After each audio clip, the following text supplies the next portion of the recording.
Kasus Pertamina yang baru-baru ini meledak, itu bukan sesuatu yang tiba-tiba. Bukan mendadak jatuh dari langit. Ini kasus lama, borok yang sudah bertahun-tahun dibiarkan menganga. Tapi, anehnya, kenapa baru sekarang mulai dibersihkan? Assalamualaikum warahmatullahi wabarakatuh. Saudara dimanapun Anda berada, kali ini mengungkap tentang siapa sebenarnya yang bermain di kasus Pertamina yang mendekati 1.000 triliun ini. Untuk itu saudara, di media ini kita akan bongkar. Dan hal ini tentang mega korupsi. Mega korupsi ini sudah terbiarkan cukup lama, bahkan dapat dikatakan sudah berlangsung kurang lebih 30 tahun. Karena itu Indonesia terus dirugikan. Bahkan oknum perompak uang negara ini sengaja memiskinkan Indonesia. Tentu saja kita paham siapa saja mereka. Akan kita ungkap satu persatu. Sehingga ambillah secangkir kopimu agar Anda bisa paham.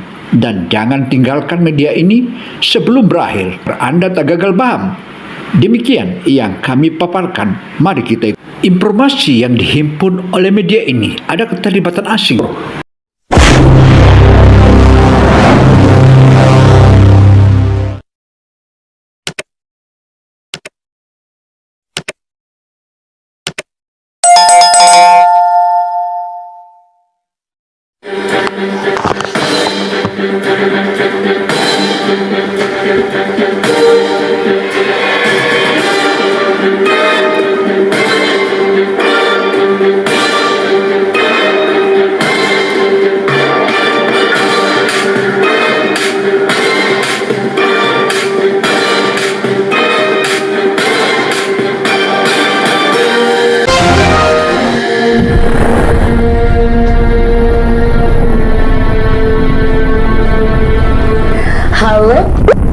Sobat asisten politik, saudara jangan kaget karena kasus ini sebelumnya sudah pernah diungkap.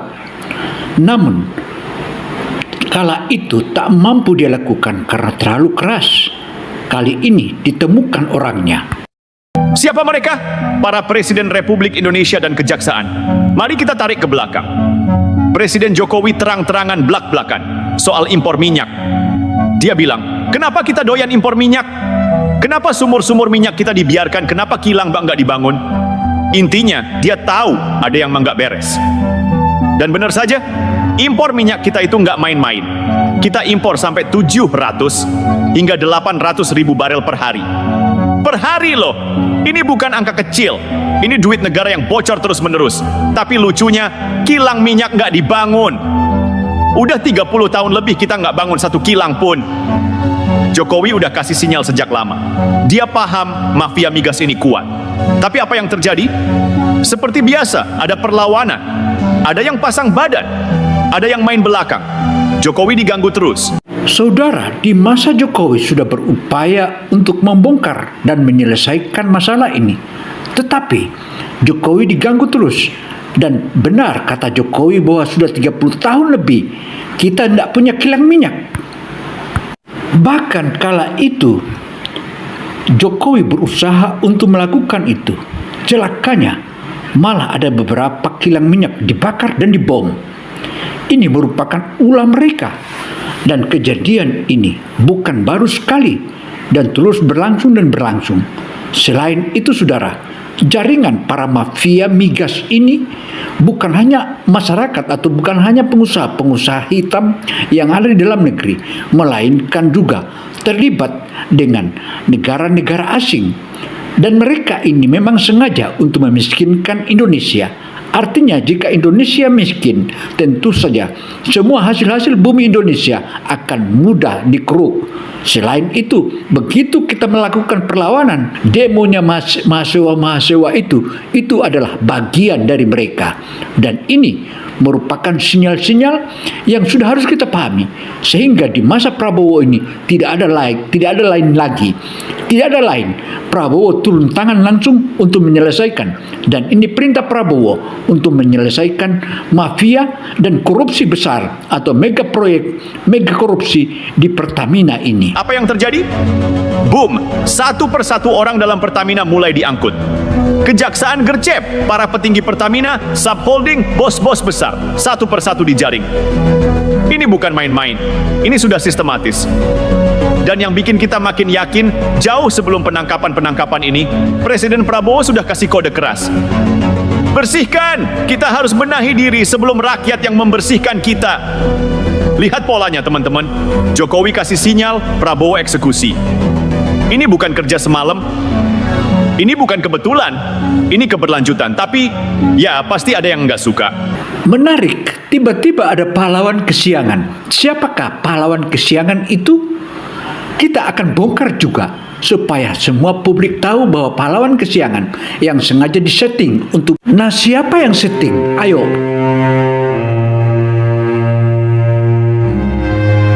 Oke, kita langsung saja. Ini surat terbuka buat Basuki Tjahajapurnama alias Ahok. Saya dulu pengagum Ahok, menganggap dia contoh pemimpin yang berani, tegas, dan berpihak pada kepentingan publik. Tapi sekarang, maaf, saya justru melihat Ahok sebagai contoh nyata bagaimana seorang politisi bisa berubah haluan demi kepentingan tertentu. Kenapa saya bilang begitu? Karena Ahok sudah tidak lagi konsisten. Dulu, dia terkenal sebagai pemimpin yang berintegritas, yang katanya tidak mau berbohong. Tapi begitu masuk ke pusaran Pilpres 2024, semua berubah. Ahok mundur dari komisaris utama Pertamina untuk all-in mendukung Ganjar Pranowo. Tidak ada yang salah dengan berpihak, tapi yang aneh, sejak saat itu narasi Ahok berubah total. Mendadak Ahok seirama dengan Hasto Kristianto dan petinggi PDIP lainnya. Mulai menyerang Jokowi, menyerang Gibran, menyerang Prabowo. Serangannya pun bukan sekadar kritik, tapi sudah mengarah ke fitnah. Katanya Gibran dan Jokowi tidak bisa kerja. Nah, ini yang bikin saya bertanya-tanya, Ahok lupa sejarah? Coba kita cek fakta. Gibran itu sukses membangun Solo. Jokowi pernah jadi wali kota Solo 2 periode, gubernur DKI Jakarta, lalu presiden RI selama 2 periode. Masa si Ahok yang pernah jadi wakil gubernur Jokowi di Jakarta, tiba-tiba bilang Jokowi nggak bisa kerja? Lihat aja, begitu kasus ini meledak, langsung ada yang ribut, ada yang mulai melempar teori ini itu, ada yang mendadak jadi komentator ulung. Padahal dulu-dulu kemana aja, kok baru sekarang berisik? Faktanya jelas, impor minyak dan tata kelola energi kita sudah lama jadi PR besar. Mafia migas ini udah kelewat lihai, tapi sekarang permainan mereka mulai terbongkar. Jadi teman-teman, kita lihat ke depan. Presiden Prabowo sudah pasang badan. Dia udah kasih sinyal kalau kemandirian energi itu program utama. Artinya, ini bakal jalan terus. Ini bakal dibabat habis. Dan di sini letak ironi terbesar. Ahok menyerang Jokowi dan Gibran habis-habisan, tapi ternyata partainya sendiri tidak menganggap dia penting. Nah, kita masuk ke bagian yang lebih serius. Kasus korupsi Pertamina. Saat Ahok jadi komisaris utama Pertamina, terjadi mega korupsi. Ketika kasus ini mencuat, apa reaksi Ahok? Dia cuci tangan. Bilangnya, saya kan bukan dirut, saya cuma komut. Tunggu sebentar. Apakah Ahok lupa bahwa sebagai komut, dia punya kewenangan besar? Sesuai Pasal 106 Undang-Undang Perseroan Terbatas, Dewan Komisaris bisa memberhentikan sementara direksi, termasuk dirut, dengan menyebutkan alasan yang jelas. Artinya, Ahok sebenarnya bisa bertindak, tapi dia tidak melakukannya. Saudara, kejahatannya Ahok ini memang sudah di ambang batas, dan kita sudah tahu bahwa Ahok ini adalah sengaja didorong karena supaya dia diberikan janji agar 2029 mendatang bisa jadi calon wapres. Ini merupakan salah satu politisi-politisi busuk. Padahal pada kala itu, jika memang mereka serius, seharusnya Ahok didorong untuk menjadi calon gubernur DKI. Tapi kenapa malah ditolak? Kini ada peluang, diberikan lagi peluang kepada Ahok. Namun Ahok bukannya diberi peluang, kini Ahok masuk jebakan. jebakan ini sulit dia akan keluar dan dipastikan Ahok bisa jadi juga masuk dalam bui. Dan kita semua harus dukung. Karena kalau energi kita masih dikontrol mafia, kalau kita masih tergantung impor, ya selamanya kita bakal dijajah secara ekonomi. Mau sampai kapan? Teman-teman, coba pikir baik-baik. Kenapa sih kita ini selalu jadi negara yang doyan impor, padahal kita punya sumber daya sendiri? Minyak ada, gas ada, tapi kok yang diuntungkan malah negara lain? Jawabannya jelas, ada yang menikmati. Bayangin, setiap hari kita impor 700 hingga 800 ribu barel minyak. Itu artinya duit triliunan rupiah keluar dari negeri ini. Lari ke siapa? Ya, ke negara-negara pengekspor minyak. Dan di dalam negeri ada yang dapat komisi, ada yang dapat jatah, ada yang dapat bagian dari bisnis impor ini. Saudara, jatah-menjatah inilah sehingga Ahok diberi jatah untuk menjadi capres atau cawapres di 2029, sehingga Ahok nekat. Padahal peluang itu salah. Itulah sebabnya mereka nggak mau kilang kita dibangun. Itulah sebabnya sumur minyak kita dibiarkan. Saudara, bukan hanya dibiarkan, malah Ahok itu diperintahkan oleh Jokowi untuk menyelesaikan proyek-proyek yang mangkrak itu, terutama pembuatan kilang. Tetapi apa yang dilakukan Ahok malah turut merusak Pertamina. Karena kalau kita mandiri, kalau kita bisa produksi sendiri, kalau kita bisa olah sendiri, ya duitnya nggak mengalir ke kantong mereka lagi. Jokowi dulu sudah gerah sama ini. Berkali-kali dia ngomong, bangun kilang, tingkatkan lifting minyak, kurangi impor. Tapi apa yang terjadi? 30 tahun lebih kita nggak bangun satu kilang pun. Kenapa? Karena ada mafia yang lebih suka kita terus impor. Kenapa? Karena ada yang menikmati sistem ini. Tapi teman-teman, sekarang momentum berubah. Presiden Prabowo nggak basa-basi. Begitu dia duduk, langsung dia sikat. Makanya, lihat kejaksaan sekarang. Baru 3 bulan Prabowo menjabat, para bos Pertamina satu persatu ditangkap. Dan ini menarik, Prabowo bilang, bersihkan. Kita harus benahi diri sebelum rakyat yang membersihkan kita. Ini bukan sekadar omongan, ini peringatan keras. Artinya, kalau aparat, kalau pejabat, kalau orang-orang dalam sistem ini nggak mau bersih-bersih, maka rakyat yang akan turun tangan. Dan kalau rakyat yang turun tangan, ya udah, selesai. Makanya kita lihat sekarang, begitu kasus ini diungkap, ada yang mulai panik. Ada yang tiba-tiba muncul di media, seolah-olah jadi pahlawan kesiangan. Ada yang sibuk berkomentar ini itu, padahal dulu waktu sistem ini bobrok, mereka diam aja. Lalu pertanyaannya sekarang, siapa lagi yang bakal terseret? Siapa lagi yang bakal kebongkar? Karena ini baru permulaan. Dan kalau Presiden Prabowo sudah kasih sinyal begini, artinya permainan mafia migas di Indonesia sebentar lagi tamat. Teman-teman, ini belum selesai. Ini baru permulaan. Saudara dan teman-teman sekalian, ini permainan baru permulaan. Akan ada lagi yang lebih besar dari ini. Karena itu saudara, tonton terus sampai berakhir. Karena ini makin seru, makin seru. Kalau kalian perhatikan, setiap ada gebrakan besar buat bersihin sistem, pasti ada yang mulai kelabakan. Ada yang tiba-tiba ngomong di media, ada yang mendadak jadi pahlawan, ada yang sibuk nyari alasan. Kenapa? Karena mereka tahu giliran mereka sebentar lagi tiba. Dan jangan salah, ini bukan cuma soal Pertamina.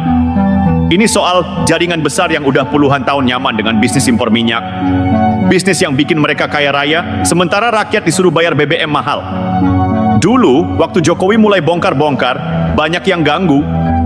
Ada kasus papa minta saham, ada yang main belakang, ada yang bisik-bisik ke luar negeri supaya Indonesia tetap jadi budak impor. Tapi Jokowi tetap jalan. Sekarang, estafetnya diteruskan Prabowo. Dan Prabowo nggak main-main. Begitu dia duduk sebagai presiden, langsung dia kasih sinyal. Bersihkan sebelum rakyat yang membersihkan. Makanya, lihat kejaksaan sekarang. Baru hitungan bulan sudah pada ditangkap. Pejabat, bos-bos, orang-orang dalam, semuanya mulai kena. Saudara, ada juga sinyal mau mengganggu penyidik kejaksaan. Hei, jangan lupa kejaksaan dijaga oleh Kopassus. Dan berani mendekat dan ganggu mereka, Kopassus akan habisi kalian. Dan ini perang melawan koruptor. Dan ini menarik. Sebenarnya ini semua bukan cuma soal minyak. Ini soal kemandirian Indonesia. Kita ini negara besar, negara kaya. Tapi kenapa kita masih bergantung sama impor? Kenapa kita masih harus beli minyak dari luar, padahal kita punya sendiri? Jawabannya ya karena ada yang nggak mau Indonesia mandiri. Nah, siapakah yang tidak inginkan Indonesia mandiri itu? Mereka adalah orang-orang asing, terutama yang bercokol saat ini dan tinggal di tetangga kita. Ini akan berabe. Ada yang lebih suka kita terus impor. Ada yang senang lihat Indonesia begini-begini aja. Tapi mereka lupa. Zaman udah berubah. Jokowi sudah memulai, Prabowo melanjutkan. Dan sekarang satu persatu pemain lama mulai tumbang. Pertanyaannya sekarang, siapa lagi yang bakal terseret? Siapa lagi yang bakal kebongkar?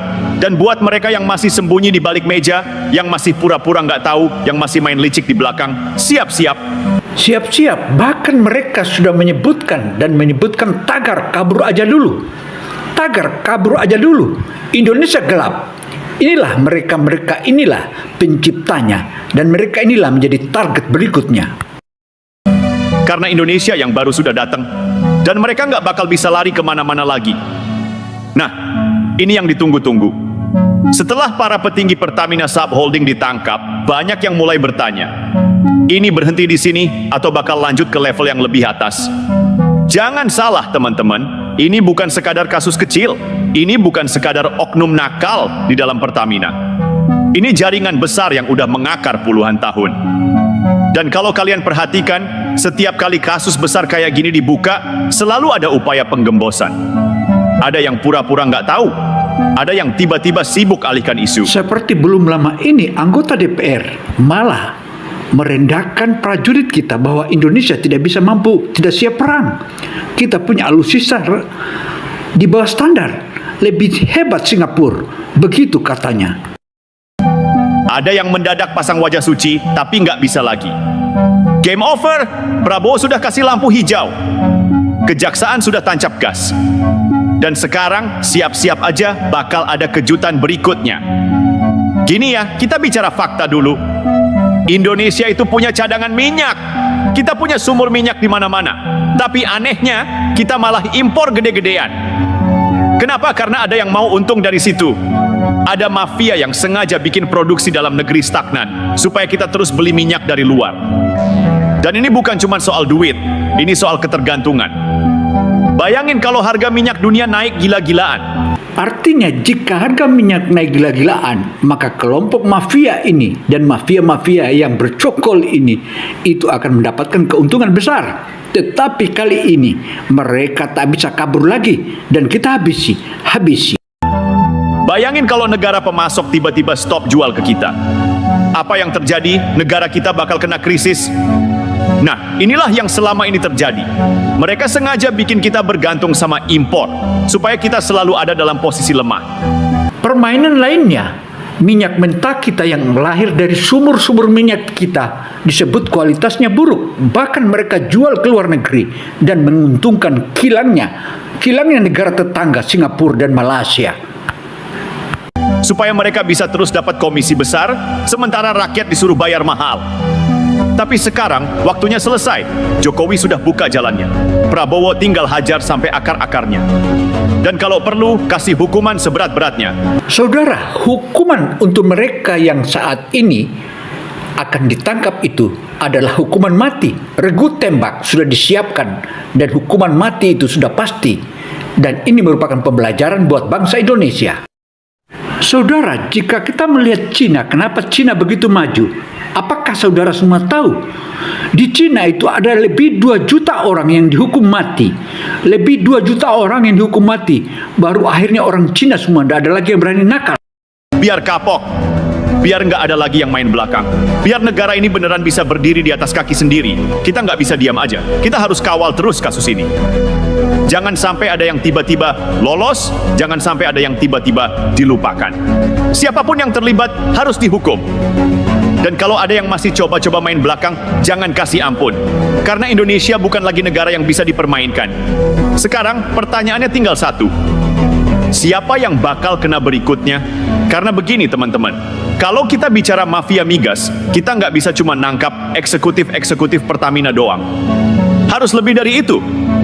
Kita bicara jaringan, kita bicara kong kali kong antar pejabat, kita bicara kartel yang sudah menguasai hulu hilir energi di negeri ini. Dan jangan lupa, mereka ini bukan orang sembarangan. Mereka punya kaki di mana-mana. Di birokrasi ada, di parlemen ada. Dan ketangkep basah, gembong Pertamina atau gembong penjahat itu sempat meminjamkan jet pribadi kepada Anies Baswedan. Artinya oknum itu bermain dua kaki, semua presiden dia main. Di media ada, di luar negeri, jangan ditanya. Makanya jangan kaget kalau mulai ada yang panik, gejolak di balik layar. Lihat aja sejak kasus ini meledak, ada beberapa tanda-tanda menarik. Mendadak ada kampanye negatif terhadap Prabowo. Ini cuma pencitraan, ini ada kepentingan politik, ini cuma pengalihan isu. Gak bisa begitu, bos. Fakta tetap fakta. Ini bukan cuma soal politik, ini soal kedaulatan energi bangsa. Mafia migas mulai pasang strategi bertahan. Mereka tahu kalau mereka nggak bisa lari, maka satu-satunya cara adalah memperlambat proses hukum. Isu baru yang digoreng.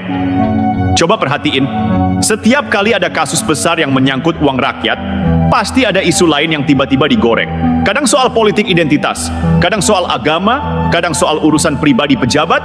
Biar apa? Biar perhatian rakyat teralihkan. Tapi sekarang rakyat sudah cerdas. Kita tahu siapa yang beneran kerja, siapa yang cuma cari selamat. Prabowo sudah kasih peringatan keras, bersihkan diri sebelum rakyat yang membersihkan. Siap-siap digulung. Dan ini bukan gertakan kosong. Dari pidato pertama Prabowo setelah dilantik, dia sudah menegaskan bahwa kemandirian energi itu harga mati. Kita nggak bisa lagi bergantung pada impor. Kita nggak bisa lagi membiarkan mafia mengendalikan harga minyak. Kita nggak bisa lagi jadi kuli negara lain dalam urusan energi. Semua rakyat sudah muak dengan drama-drama mereka. Sekarang waktunya bersih-bersih. Jangan main-main. Ini peringatan terakhir. Presiden Prabowo tidak akan memberi ampun kepada siapapun yang mencoba mempermainkan kedaulatan energi bangsa. Mafia migas harus diberangus sampai ke akar-akarnya. Jangan kira ini bakal mudah. KPK sudah mengakui bahwa penyidikan kasus korupsi perdagangan minyak mentah di Pertamina Energy Services PT Ltd (PS) masih berlanjut. Apa kendalanya? Bukti banyak di luar negeri. Susah dilacak, banyak uang yang diparkir di surga pajak. Tersangka utama pura-pura sakit. Klasik. Sudah berapa kali kita dengar cerita ini? Tapi tenang, Prabowo bukan tipe pemimpin yang gampang dikibuli. Semua yang terlibat akan dipaksa bertanggung jawab. Mafia migas balik lagi dengan modus baru. Jadi solusinya, hantam mereka dari segala sisi. Audit total semua rantai pasok migas. Bongkar seluruh permainan impor minyak. Hukum berat semua pelaku, tidak ada kompromi. Modus korupsi terorganisir. Jangan kira ini kejahatan biasa. Mafia migas itu mainnya halus tapi brutal. Caranya, mereka buat produksi minyak dalam negeri turun. Biar kelihatan kita butuh impor. Padahal sengaja dipersulit. Mereka kendalikan impor minyak. Yang menang tender sudah diatur, harga dinaikkan gila-gilaan. Hasilnya, duit rakyat dikuras. BBM mahal, keuntungan masuk kantong mereka.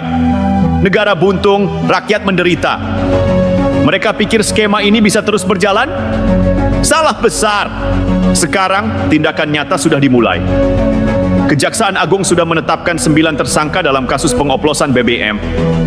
Bahkan, Direktur Utama PT Pertamina Patraniaga Rifa Siahaan sudah jadi tersangka. Apa artinya? Tidak ada yang kebal hukum. Mau pejabat, mau bos besar, kalau ikut main kotor, siap-siap masuk penjara. DPR juga mulai panas. Banyak anggota Komisi 6 yang ingin segera membentuk panja untuk mengawal kasus ini. Kenapa ini penting? Biar kasusnya nggak mandek di tengah jalan. Biar mafia migas tidak bisa main lobi-lobi politik. Biar rakyat tahu siapa yang benar-benar bekerja dan siapa yang cuma bicara. DPR jangan cuma ngomong, segera realisasikan. Sekarang kita punya pilihan. Kita bersihkan sektor migas dan jadi bangsa yang mandiri. Atau kita biarkan mafia migas terus menghisap darah rakyat. Prabowo sudah memilih. Indonesia tidak boleh lagi jadi bangsa kuli dalam urusan energi. Kita harus berdaulat dalam produksi minyak dan gas. Menghilangkan ketergantungan impor, membabat habis mafia migas yang merampok uang rakyat. Bagi kalian yang masih mencoba bermain di sektor migas dengan cara kotor, ingat baik-baik. Tidak ada tempat bagi kalian di Indonesia yang baru ini. Tidak ada lagi kompromi atau perlindungan politik. Rakyat mendukung penuh upaya pemerintah dalam bersih-bersih sektor migas. Mau berubah atau tersingkir? Pilih sekarang. Saudara, para penjahat ini yang menghisap darah rakyat ini sudah saatnya kita bantai. Hukuman mati menanti mereka. Dan regu tembak sekarang sudah mulai berlatih, demikian pula sniper-sniper untuk menghabisi para bajingan-bajingan koruptor itu. Tentu saja negara kita bangkit di era Prabowo ini. Jangan main-main. Dia bukan hanya Kopassus biasa, tapi Kopassusnya Kopassus. Artinya Anda bermain-main di masa Prabowo ini, termasuk antek-antekmu di pihak asing juga akan digulung. Dengan bergabungnya Indonesia dengan BRICS, maka semakin kuat para penjahat dalam negeri maupun luar negeri akan dihabisi. Inilah saatnya Indonesia bangkit. Maju terus bangsaku, majulah bangsaku. Karena bangsaku akan terus maju tanpa tendang aling-aling. Semua koruptor akan dihukum mati. Tidak ada kata lain. Mereka semua harus dihukum mati agar ada efek jerah bagi bangsa ini. Bahwa bangsa ini harus maju. Tanpa mereka, tanpa Singapura, tanpa Malaysia, Indonesia akan maju terus. Karena Indonesia pun akan maju berdiri di kaki sendiri. Kemandirian energi, itulah tujuan Presiden Prabowo Subianto. Maju terus bangsaku. Demikianlah hasil penelusuran untuk majunya Indonesia ini. Wassalamualaikum warahmatullahi wabarakatuh. Konyol.